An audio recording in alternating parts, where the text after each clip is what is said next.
Så nu er vi klar til at skulle besøge Google efter en meget, meget spændende dag i går. Og ja, nu giver vi os ud på endnu en spændende dag i dag. Jeg må sige, at jeg blev rigtig udfordret på mine tanker. På at være rolig og fattet, da jeg skulle sove. Der var altså en strøm af tanker. Så det var rigtig, rigtig rart at få mediteret og lavet lidt yoga her til morgen for at komme fuldstændig til stede.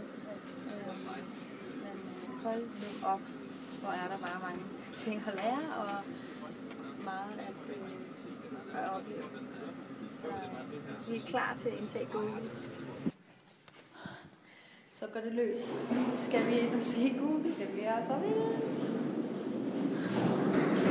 Så har vi lige været hos Google, og det var godt nok super interessant og spændende at se Google indefra og tale med nogle af de helt store folk bag den kæmpe organisation. Vi har godt nok læst lidt bagover for de indtryk, der har været, men ikke det går. Nu sidder vi så i bussen og skal til at reflektere lidt over best principles. Hvordan kan vi drage nogle af Googles gode resultater over til vores egen virksomhed.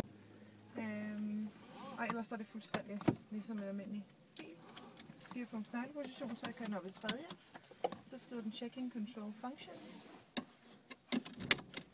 Og når den skriver OK, så kan jeg starte bilen. Så kører vi. Nu kører vi simpelthen. Ej, det er fantastisk. Ja, det er altså for sindssygt fedt. Vi kan jo snakke sammen, også på motorvejen ville det jo ikke være så meget støj. Hvor er det fedt. Må jeg gå højere her? Eller lige over.